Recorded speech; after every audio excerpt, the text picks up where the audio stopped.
रहू का बड़ा प्रेम था भाभी घर में। अब श्राद्ध पक्ष का समय आया। रहू ने अपनी पत्नी से कहा कि पिताजी को गए हुए समय हो गया, माता को गए समय हो गया, दादा दादी को गए समय हो गया, मैं गया का पिंड करने के लिए जा रहा हूं।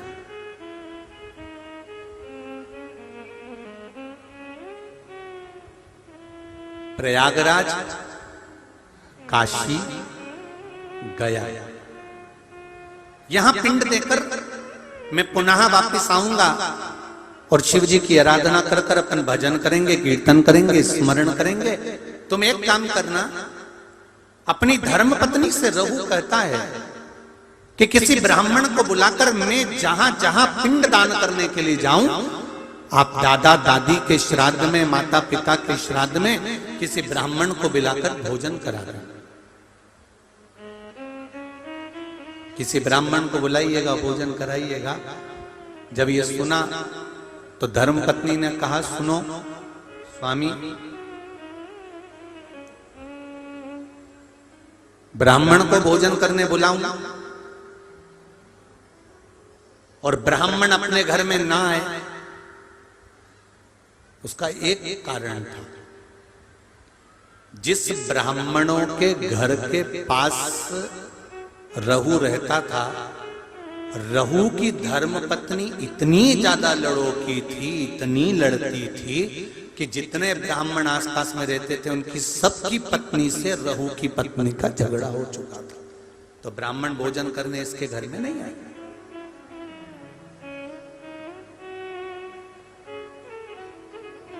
रहू की पत्नी ने कहा मैं ब्राह्मणों को बुलाऊं और वो नहीं आए तो रहू ने जाते जाते कह दिया, काम करो,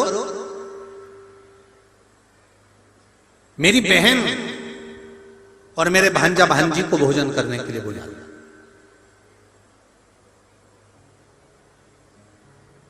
सनातन धर्म के अंतर्गत एक भांजे को या एक भांजी को भोजन कराना मतलब 100 ब्राह्मण को भोजन कराने के बराबर है। सनातन धर्म की रीति है ये महाराज। एक भांजे को या एक भांजी को भोजन कराना 100 ब्राह्मण को भोजन कराने के बराबर है।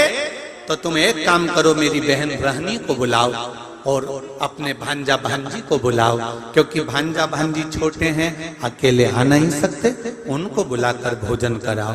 अब पति ने कहा कि तुम उनको भोजन करा देना और पति चले गया।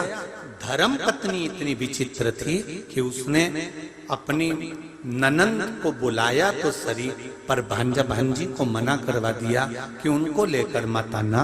और भोजन करने के लिए ननंद को नहीं बुलाया, भोजन का काम करने के लिए ननंद को बुलाया और निमंत्रण मायके वालों को दे दिया कि श्राद्ध में मेरे दादाजी का श्राद्ध है, माता पिता का श्राद्ध है, आप सब आओ।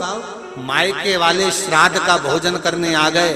ननंद को निमंत्रण देकर बुलाया, जी आपकी माताजी और पिताजी का श्राद्ध है, अगर आप नहीं आओगी तो श्राद्ध में अच्छा नहीं लगेगा।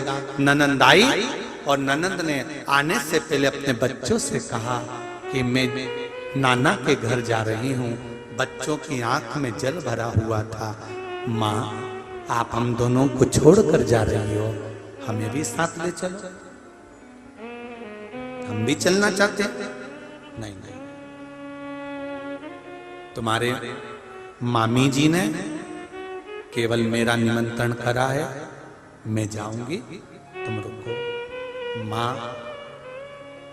2 दिन से लकड़ी नहीं मिली, जलवृष्टि हो रही थी, लकड़ी नहीं मिल पाई, तू बेच नहीं पाई, 2 दिन से अन्न घर में नहीं आया, हमें भोजन नहीं मिला। माँ, आज तू चली जाएगी, फिर भोजन कौन देगा?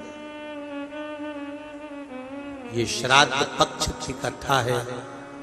जो नारी, जो पुरुष इसको दिल से सुन लेता है, इसलिए आपको सालासर जी में कहा था, ये तर्पण शिव महापुराण की कथा है।